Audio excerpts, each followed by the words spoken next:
All right, so thank you very much for joining us today, and welcome to our EUniWell webinar that we are organizing for the 2026 Open Education Week. And we are very happy to have this webinar, and also very happy to see that there are many people who have decided to join us today. Um, my name is Erwan Louërat. I am the EUniWell Open Education Project Manager here at Nantes Université. So I'm part of the Open Education Week education team, sorry, here in Nantes, and so working for the EUniWell Alliance. And I am joined today with three of my colleagues. So Franco Bagnoli from the University of Florence, who is a professor of physics. Also, Roxane Poor-Hang, who is a digital education engineer at Inalco, the National Institute for Oriental Languages and Civilization in Paris, in France. And also, I'm joined by Alexander Klein, who is the instructional designer at the University of Constance in Germany, and also a community manager for CER, which is I get it, the Central Repository for Open Educational Resources in Bad Württemberg, in the region in the south of Germany. So thank you very much for my colleagues to join me today. And if we are here all together today, I'm just going to stop the sharing up. And if we are all here today, this is because we are all part of the EUniWell Open Education working group.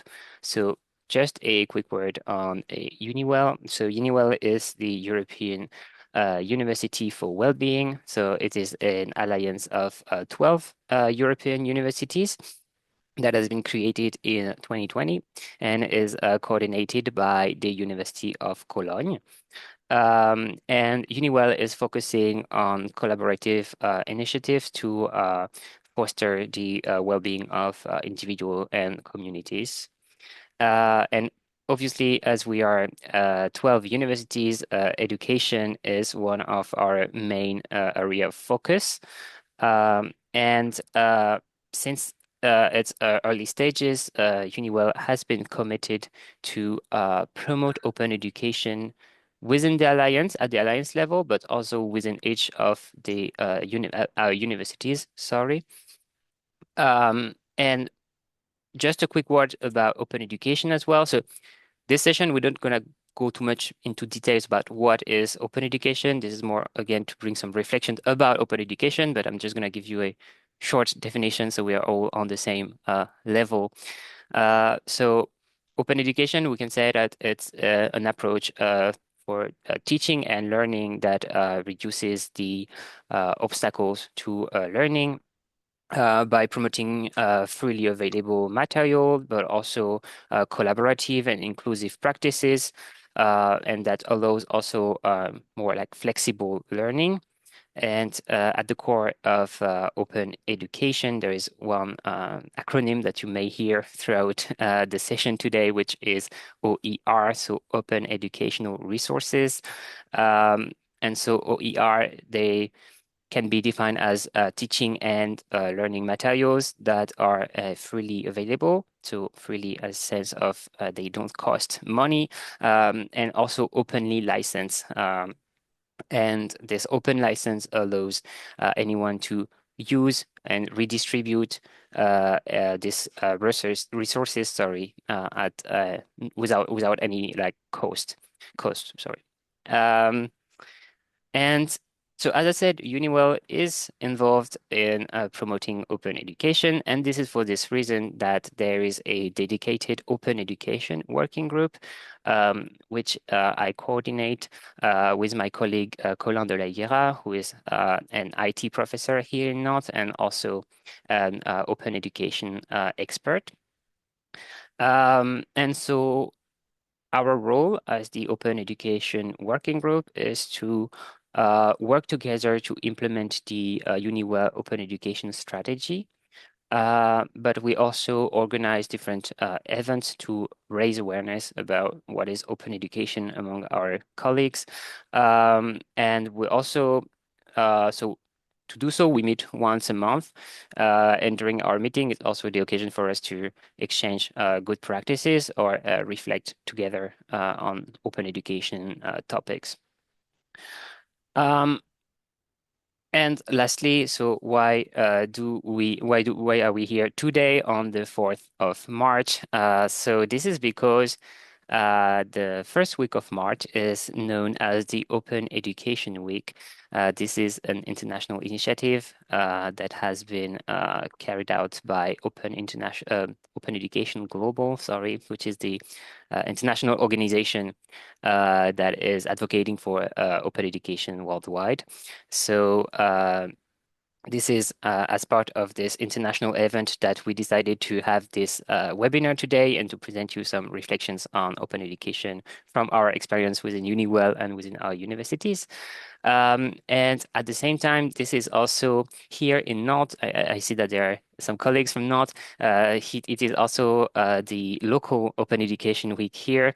So with my colleagues, we have been doing different events throughout the week, and it's not over. There's still some more to come, but we're doing different events to also talk about open education, present open education, sorry, with students, with teachers. And also, we are also talking about other topics, related topics, that artificial intelligence and social openness. So this webinar is also part of our local program. And just to conclude the introduction,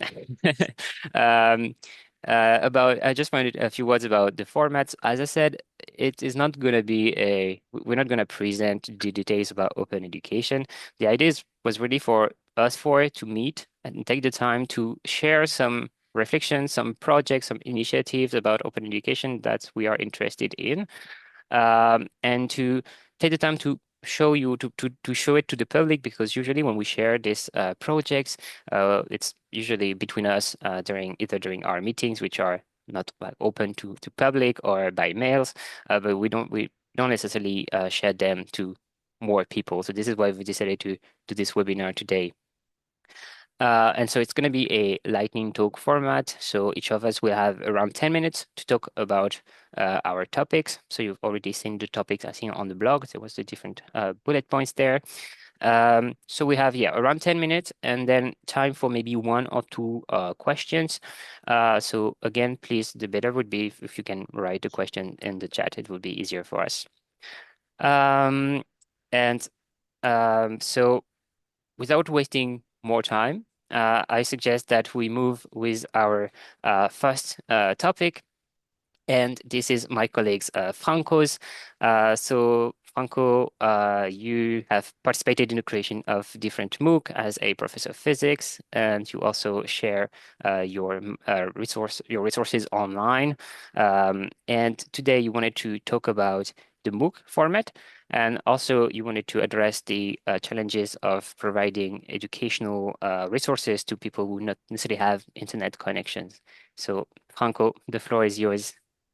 Okay, so thank you. I think you can see the slide. And I'm a teacher, a professor of physics, but I'm quite involved also in how to teach. So the methods of physics and also other disciplines, mainly in the field of science and technology, communication, and finally I was involved in the construction of MOOC. And the idea is to reflect a bit on what is the meaning of a MOOC in the science of open education. I mean, so clearly, first of all, the first letter, the M, is a massive. So massive. I think we have to have in mind to specify which is the target of our communication. Is it aimed to everyone or just to students? So students involved in science-specific path. So the second letter is open, but open clearly, which is also the subject of our group, can be so can mean free, so without paying, without or with a registration. In general, registration is needed. And also from the point of view of material, is it open like open software? Open software can be reused, can be adapted, the project can fork, while in many cases, at least all that I know, clearly you are free to follow a MOOC, a course, but not to, so the material is not generally available, and it is very difficult to transform, say, take a part of a MOOC and mix it with other parts. And as I shall show in the following, I think this can also be interesting. The third letter is another O for online. And online, it means that in general you can subscribe to MOOC, but then clearly in general the time schedule is self-paced.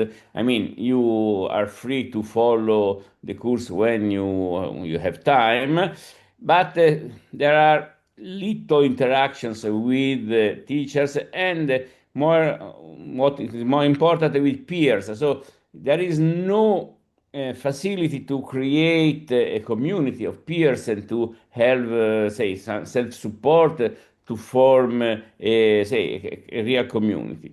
And finally, the course can be intended as a free course or with credits. And the problem is how to keep the course up to date. So, for instance, suppose that I want to add a small part. In general, it is not so easy. It is flexible or not. In general, they are monolithic courses and not really flexibles. And as I shall investigate, so I shall present in the next slide, what are the barriers for following a course and what are the prerequisites. So what should I know in order to be able to profit of a course?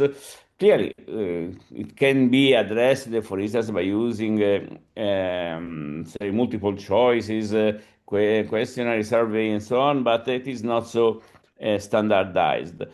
So the first question that we have to keep in mind is what is the target of our course? Are they regular students so that this MOOC is an alternative to a course or an improvement? It can furnish additional material, can extend a regular course, or can be a complement, for instance, for giving language support to people following, I don't know, a course in physics, or can also be used as for orienting, for attracting, say, for instance, high school students to our university. These are, in some sense, the standard targets of MOOC, I think, for at least for what I have seen here in the University of Florence. Clearly, there is another point quite interesting, especially when we come to the problem of offering online supports, in particular MOOC, to people that have to, say, for instance, complete their formation. Especially, I was involved in the discussion about offering MOOC to refugees in Africa, people who have, say, partial scholar coverage, but they need to fill gaps. And gap filling is really the problem in general of education, but in particular of MOOC, because clearly you cannot fill a gap without knowing which is the gap to be filled and which is the background over which you can build up. And finally, there is the rest of the world in some sense. So MOOC can be addressed to citizens, assuming a certain background, or to the whole world. Clearly, I don't want to say that you cannot access a MOOC, but the aim of the MOOC is to talk to, say, all your citizens because you want to, I don't know, improve their knowledge about something, or to the whole world. And clearly, this presents other problems. So there are, in my opinion, some obstacles that have to be addressed. First of all, the linguistic barriers. Not only because, for instance, we are producing a book in Italian, and clearly that can be difficult to be followed if you speak another language. But for instance, also speaking about refugees, one of the barriers they have is that they have a very partial, basic knowledge, for instance, of English. So you have to use a very basic English in order to speak. Another problem that, for instance, we address when we speak about physics is that physics, like most of technical disciplines, use very specific words for a very specific meaning. And if you are not careful, but it is a general problem in all the teaching, you can lose your student as soon as you start speaking because you have not exactly defined or trained your listener in order to understand what you mean when you use words like, I don't know, work, force, momentum, and so on. Then there are also cognitive barriers. For instance, clearly you have to scaffold over a background, so you have to know the background and also cultural. And this includes also gender barriers. Clearly, you can be not aware of having some cultural barrier when speaking, when communicating with people who you don't see essentially. So there are also a set of obstacles in producing the MOOC because MOOC, at least well done MOOC, which are not simply recording of lessons like, for instance, MIT Open Courseware, which is essentially the recording of their lesson, as I do regularly. But if you want to produce very well done and specific MOOC, they have a cost, and it is not clear which are the revenues clearly, and also the motivation for teachers, they cost time. So you have to say what is the motivation, reputation, third mission, or there are kind of rewards for support for teachers participating, and clearly also I inspired my talk a lot from the page on Wikipedia, which is well done. There is a problem of designing the course. It is monolithic or just assembled with resources, and also the problem of offline participation. For instance, for the refugees, they do not have internet, so stable internet connection. So you have to rethink your material in order to be usable also offline. And also supports, maybe artificial intelligence can help in this sense. So my last slide is the path through the course. So for instance, you have you may say, first of all, you have to decide if your MOOC or your material, is it part, it is isolated or it is part of a system. It is an assembly with possibly different paths, or it just have one path that you have to follow from the beginning to the end. In this case, if you have multiple paths, which is how can you get feedback and guidance towards the objective, and also because in many cases, at least for my experience, MOOC are taught as a set of learning objects. Learning objects are something which has some prerequisite, offers some knowledge, and have to be assembled like bricks that I showed in the previous image. But actually, at least for what I have seen, the best MOOC are those that are based rather on emotions and involvement of people rather than on the knowledge that you pass. So you have to motivate people to follow and to participate in what you are saying rather than just furnishing the concept. And this is also related to the problem of dropout, which is, I think, it involves a large percentage of people that start following a MOOC, and then abandon it very soon. So this is essentially, so I have not furnished any answer to this. I would like to start a discussion, maybe with you. Feel free to send me your opinion, and I shall try to write down these things for an article on the EUniWell Open Education blog, because I'm quite interested in experimenting, receiving your opinion and the examples of different approaches to this problem. That's all. I think I I have taken maybe some minutes more than what I was allowed, but I think I'm still in time. This is fine, no problem. Maybe we have time for if you have one question.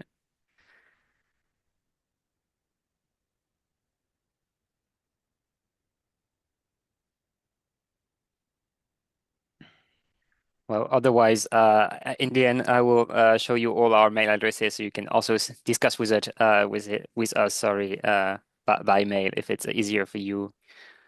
Um, Moving to the second subject, and we are staying with the question of MOOC with Roxane, because the Inalco has been involved for a while now in the creation of MOOC. And for example, recently with three UniWell partners, so Klein, Florence, and Keith, the Inalco has launched the LULAC project, which is aiming at creating a digital platform for teaching and learning lesser used languages. And so this is what Roxane wanted to present today. So this is how the Inalco is using the MOOC format to contribute to the preservation of less widely spoken languages. So Roxane, over to you. Thank you, Erwan. Hello, everyone. I will just start by sharing my screen and my presentation.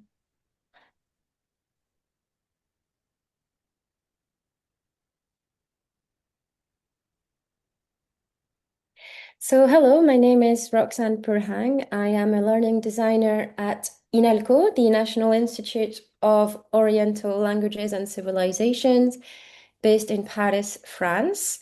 Today I will be talking about 4 MOOCs we have developed which hold particular characteristics in terms of the status of the languages or the scripts being taught.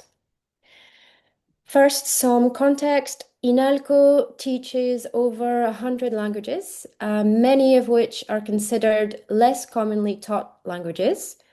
Inuktitut, Tibetan, Hausa, to name a few. We also offer interdisciplinary programs in social sciences, economics, education, and international relations.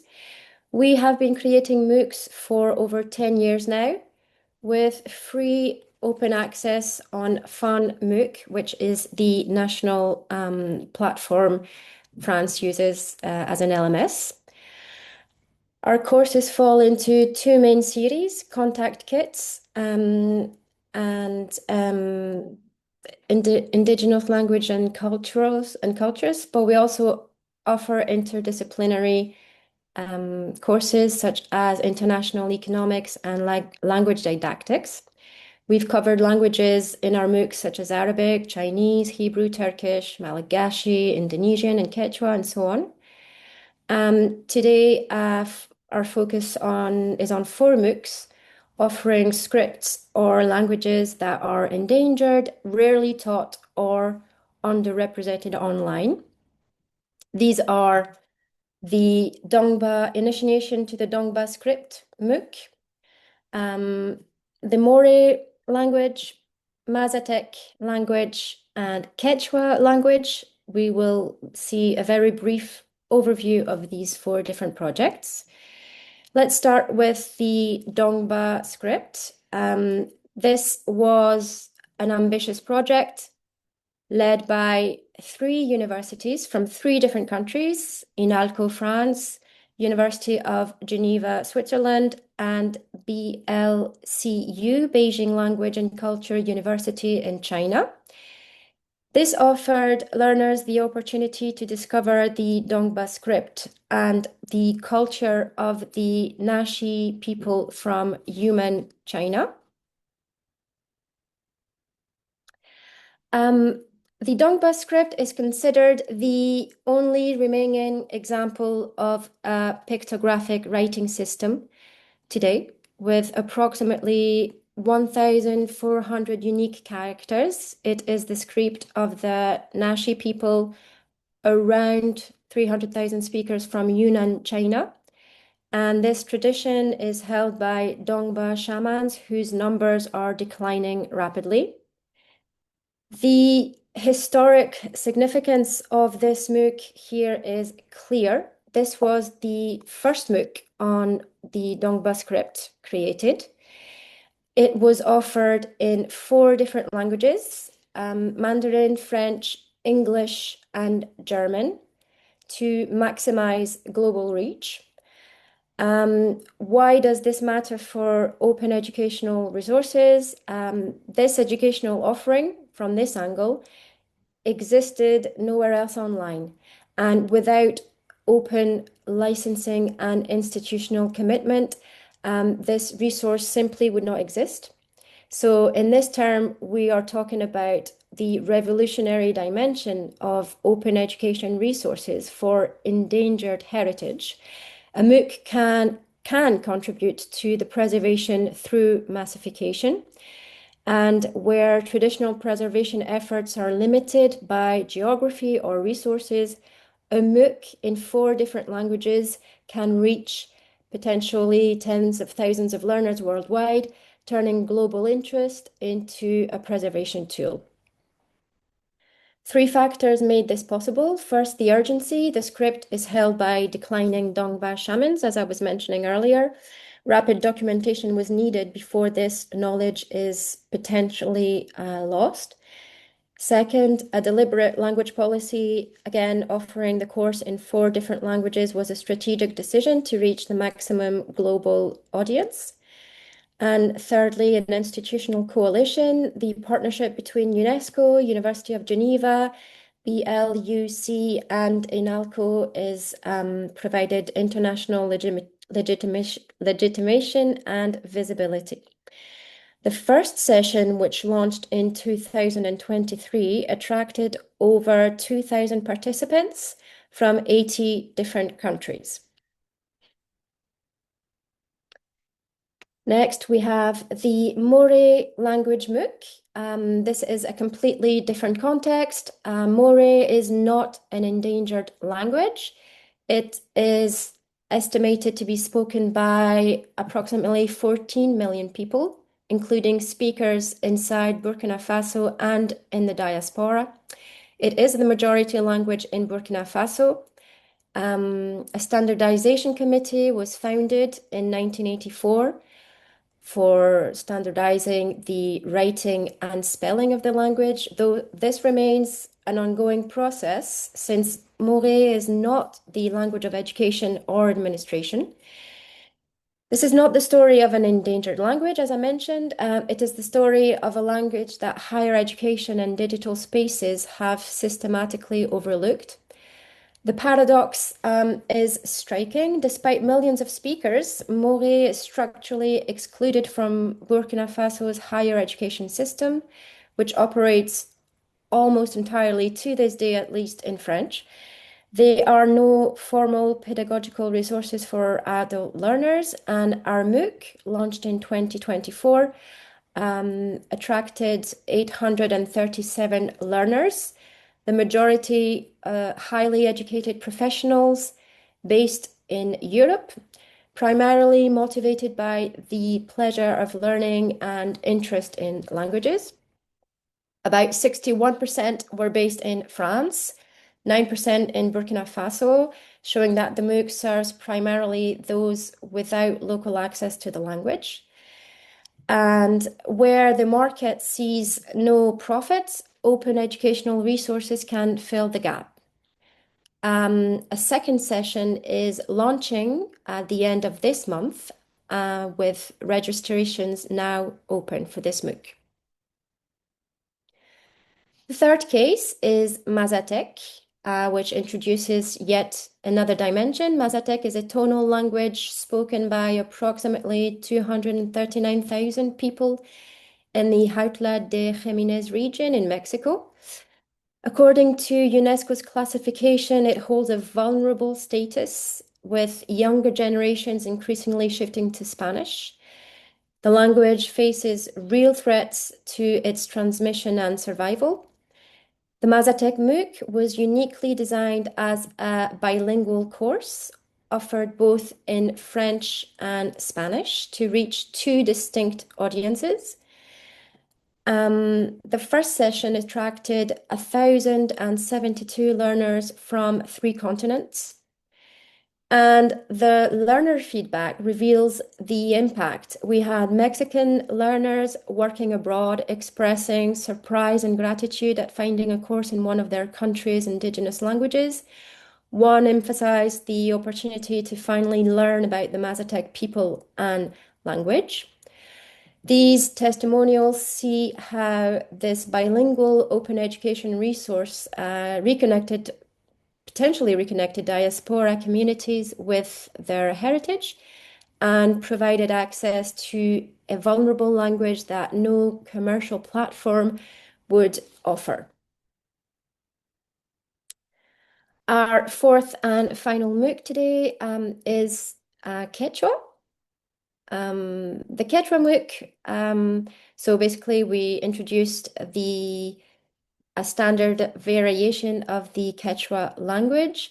The Quechua MOOC demonstrates how open educational resources scale access beyond what is possible on campus. Indeed, during its first session, the MOOC attracted 946 learners, and our in-person beginner course at Inalco, because Quechua is taught at Inalco, typically enrolls around 10 students per year at the same beginner's level. So that's nearly 100-fold increase in reach thanks to this MOOC and this format. The MOOC was offered in 3 languages, Spanish, French, and English. Where did the learners come from? Mostly Western Europe. Well, not necessarily come from, but based is what I mean. Where were they based? Mostly Western Europe, France, Spain, Belgium, Italy, Germany. Then Andean Latin America, Ecuador, Peru, Colombia, and Chile. Also learners from the United States. Diaspora communities reconnecting with heritage. We also attracted language enthusiasts and researchers. Travelers preparing for trips to the Andean regions. The majority were French native speakers, followed by Spanish speakers. As I mentioned, Quechua is taught at Inalco, but it remains vastly underrepresented in formal education globally. Learners who cannot access Quechua courses locally because there's no university nearby, or because they're part of the diaspora, or maybe non-academic learners, now have free and high-quality access to initiation in Quechua. And the open education resource extends our campus reach into a global classroom. A new session is launching in September of this year. So what makes these open educational resources? 3 key elements. First, these languages, for these languages are scripts with very particular status. Often open educational resources may be the only option, in the sense that commercial publishers will hardly invest in such languages because the speaker communities are too small, dispersed, or economically marginalized. Second, open licenses enables global reach. Creative Commons licenses allow educators, NGOs, diaspora groups to reuse, remix, and redistribute these materials, scaling their impact far beyond our physical campuses. Third, a preservation through massification. When scripts are fading and knowledge is held by aging practitioners, A MOOC in 4 languages, such as the Dongba was proposed, can document and transmit endangered heritage faster than traditional archiving methods. In conclusion, so of course, tensions remain. Some Moore and Mazatec speakers may lack reliable internet access, for example. So the digital divide are the communities whose languages are actually, are able to actually access them.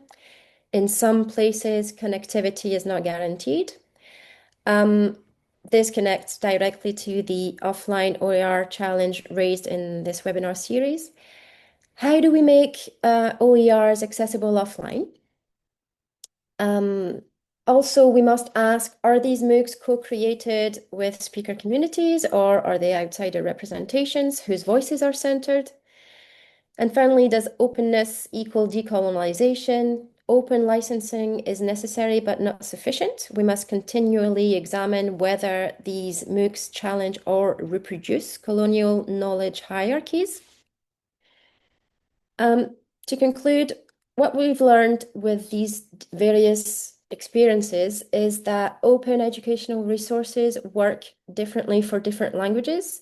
For endangered scripts like Dongba, massification becomes an urgent preservation tool. For underrepresented majority languages like Moore, OERs expose systemic gaps in formal education. For diaspora languages, whether vulnerable languages like Mazatec or more widely spread, dispersed like Quechua, OERs reconnect scattered communities with their heritage and provide access that would otherwise be difficult to access. These concrete answers from Inalco's experience, they enable first ever documentation where no market exists. They challenge the structural invisibility of majority languages excluded from education. And they scale solidarity, turning institutional expertise into global public goods, as with both Mazatec, which holds UNESCO's vulnerable status, and Quechua, which, despite wider distribution, remains vastly undertaught globally. The work is incomplete. Digital divides persist. Co-creation remains a challenge, and openness alone doesn't guarantee justice in how knowledge circulates. I would like to remind some concrete information about the MOOCs that we have mentioned today. They are all available on the FunMOOC website. You can just search for Inalco. The Moore MOOC launches at the end of this month, as I said, the Quechua in September, and both Mazatec and Dongba will offer new sessions very soon, with the Dongba MOOC expected to remain open year-round. For anyone interested in hearing more about the initiation to the Dongba script MOOC, Dr. Jade Juwang Zilas, who co-initiated and coordinated the course, will participate in a webinar titled Digital Preservation and Revitalization of Endangered Scripts, the case of the Dongba script, as part of this Open Education Week. Before closing, I would also like to thank my colleagues, Dalal Klesh and Sophie Briquet, learning designers at Inalco, who contributed to the impact reports that informed my presentation. Any questions, don't hesitate to contact me. I think Erwan said that he will be sharing our email addresses. Thank you, and I'm happy to take your questions.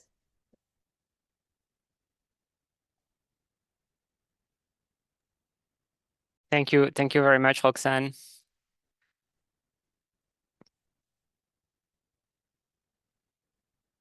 As we are maybe getting a bit tight on the schedule, what I suggest is if you can write questions in the chat. Maybe Roxane, you can write back in the chat as well, so we can have a discussion here. And also, if some of you want to stay after the session, we can also answer. Maybe I have more time to answer the question. But thank you very much. It was really, really interesting.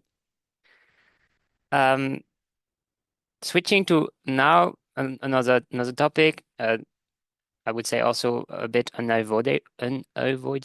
Is that is that how we say in English? But something that we could really we have to talk about also. So Alexander today wanted to talk about also the challenging of publishing open materials in the age of artificial intelligence and the work of Creative Commons, so the American NGO is at the origin of the Creative Commons licenses. So they work on what they call the CC signals and their solution, what they try to, the solution they're trying to face the rise of AI. So Alexander, this is your turn.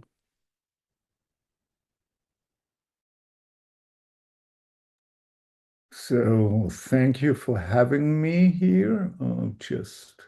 Can you see the slides? Yeah, okay, Yep, great. perfect. Today I want to talk about ethical, philosophical problem that occurs when you have open educational material in the age of AI. As we look back, it's clear that the internet, as we know it, is changing. Technology-enabled access to knowledge should be flourishing. Instead, information is being removed from the web or locked away in walled gardens. We are experiencing a crisis in the commons driven in part by the current AI development practices. Today, I will briefly introduce CC signals and why they maybe matter in the age of generative AI. CC stands for Creative Commons, a family of licenses widely used in education and for open educational resources to define how content may be reused.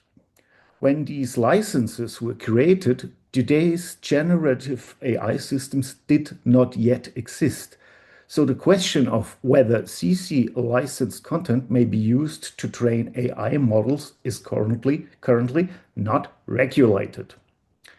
CC signals are a proposed way to close this gap because there is a concern that if we do not clarify AI training, people will stop sharing their content openly, which would be bad for everyone. The goal of CC signals is to help creators and custodians of collections express how they want their content or data to be used in AI development in ways that uphold recognition and sustainability. Today's AI systems depend on a vast amount of human created content, often collected without the awareness or involvement of those who made it. That has concentrated power and undermined trust in the social contract of the commons. For individual users, CC licenses are already helpful in AI context. For example, I can take a text under a CC BY license, feed it into a language model, and generate a summary, as long as I include the required attribution when I reuse the new text. Legally, this is similar to using translation tools to translate CC BY licensed text. The tool processes the work, but the license conditions, especially attributions, still apply. CC signals are designed as a modular set of elements that can be combined in addition to the known existing licenses. This would allow creators to assemble a signal that fits their preferences for AI training. Four elements are discussed at the moment. It's first one is credit. It's a for attribution in the author or the source. The second one is direct contribution for payments or direct support for right holders. The third one is ecosystem contribution for supporting the broader community or ecosystem from which the content comes. And last but not least, open for allowing use only with open AI. with OpenAI systems. As an example, someone who already publishes under CC BY might choose a CC signal like credit plus open and display together with the license on their website in both machine readable and human readable form. At the moment, CC signals exist only as an announcement or an initial draft. There are problems connected with the technical side of how to discover the attributes within a technical environment, especially how AI systems and web crawlers do an interpretation of these new licenses.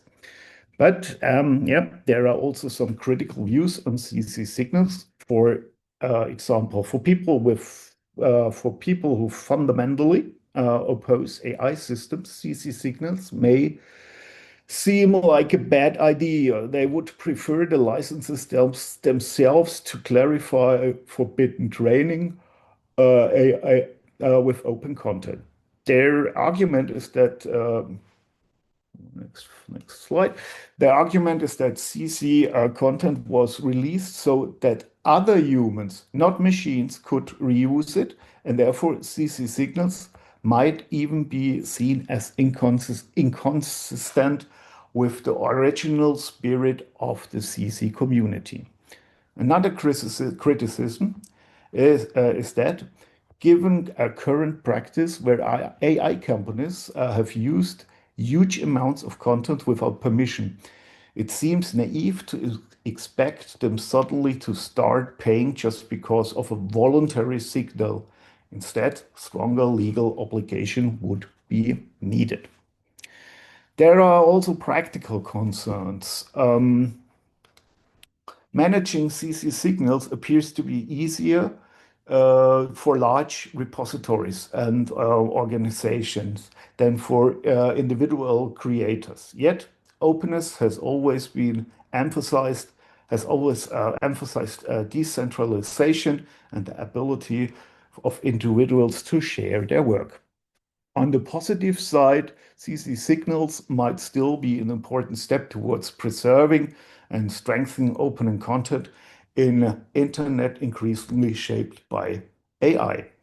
They could offer a more nuanced way for creators to express how they want their work to be used in AI training rather than simply allowing everyone forbidding everyone. So these are some thoughts about signals, CC signals, and their use of in context with AI. And I guess there are now a lot of questions occurring.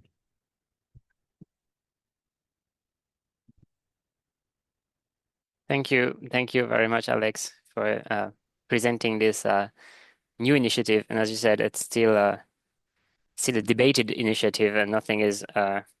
It's like they are trying also to react to what's happening with AI, and it's definitely hard with the speed, as speedy development. Well, thank you very much. Again, don't hesitate to use the chat. Maybe Alex, you can write. Can write answers directly in the chat. Okay. And great. Well, we are almost at the end. I'm just going to present also quickly the topic I wanted to talk about you today, which is a project that we had with the working group at the end of last year, which is our open educational resource showcase that is online on our blog. So I'm going to share my screen so I can make a little guided tour of this showcase. If you can all see my screen. Yeah, seems to okay, perfect. So just one thing first is that with the working group, we have a website, which is our EUniWell Open Education blog, where we publish different articles on open education. And also right now at the moment, if I can do a bit of advertisement, we are publishing a series of articles. This is called Sharing is a Challenge. So you can all access the blog, and if you go to blog, you will start to see the first article, and it's a very great series, so I encourage you to have a look. But also recently we added a new section on this blog. The section is called OER, and this is our OER showcase. So what is the idea? The idea is that when we're presenting open education, we are usually talking about open educational resources, as I said in the introduction, but it's not really very easy to have an image of what it can be, as it can have a very different format. So we have decided to come up with a web page to showcase different resources so that people could navigate within them and see, okay, see the different kind of open educational resources that can exist. And this is just a selection, not obviously there is many more type of resources. So right now there are 25, I think, resources that are coming from our EUniWell institution EUniWell partners. So you see, for example, here the first one, Constance, Murcia, Cologne, Florence. And the idea was, when we created this pool, was to really try to get a diverse pool as much as possible.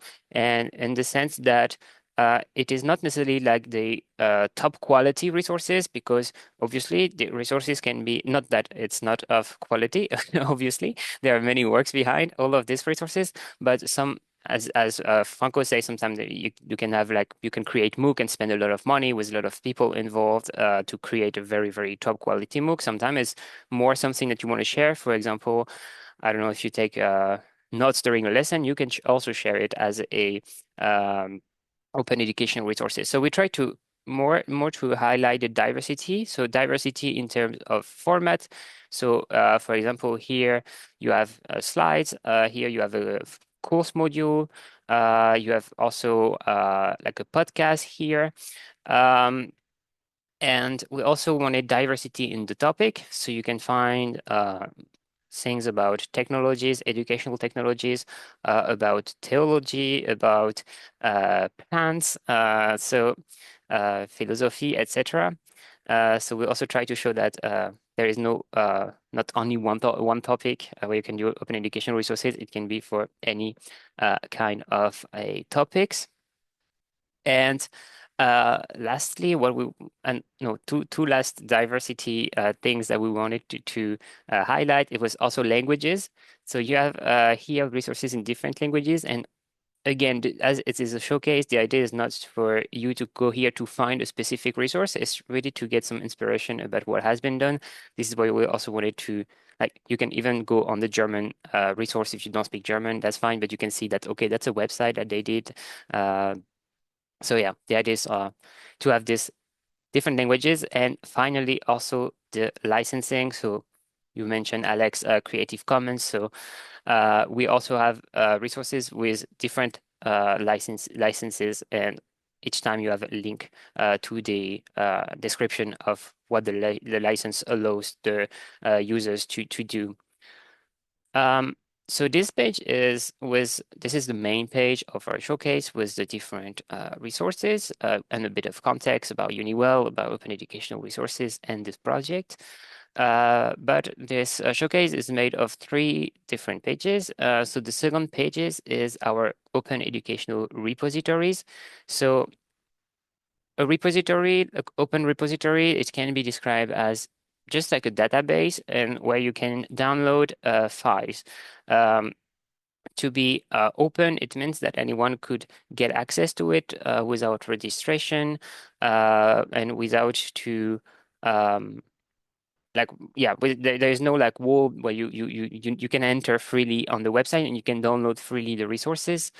So this is why here the 6 that we have here are the open repositories that are used in EUniWell.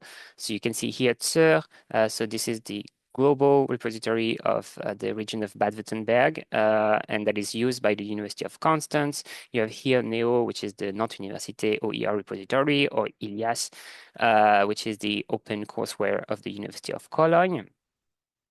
And you have also the three here, which are more like institutional open repositories. So there you will find open educational resources, but also open access scientific articles, also institutional archives, etc. So this one are slightly different, but still they are open repositories from our partners. So Murcia and Santiago in Spain and Kiev in Ukraine. And this page is also, there's also a few more data here where you can find the MOOC platform, so fun platform. This is what Roxane mentioned, where the Inalco MOOC are currently on. And you have also links to broader international repositories or search engine to find OERs. And it was important for us to also have this page because finding resources on open resources is often quite hard because we don't have one central space on internet where all the resources are. This is a great thing because also we don't depend on one solution, but the problem is also for user, you must go in different places to find resources. And within EUniWell, we also didn't have a page or like somewhere where we had listed all the repositories that are used for our partner institution. So this page is covering this this issue that we had before. And finally, our last page is the FAQ, so the frequently asked question with 2 sections. So this page also to give more details about open educational resources. So you have different questions that also that explains, like, for example, the Creative Commons licenses, etc., and also providing more links when you can explore more about open educational resources. And also, this section is more about the project because there are some debates within the international open education communities, for example, on what are open education resources, what might not be, etc. So, of course, we also have the same debates within EUniWell. Sometimes also we can have the same debate within the institution, depending of who you ask to. So we also wanted to highlight in this page that, yes, there are some debates about openness, open education, and we want to say that, yeah, this is why there's something that are not necessarily that we don't have a clear answer. For example, there is a question, I'm not going to enter into the details, but if the Creative Commons licenses with the no derivatives term is an open education resources, some would say that yes, it's still a step toward openness. Some will say that it's not.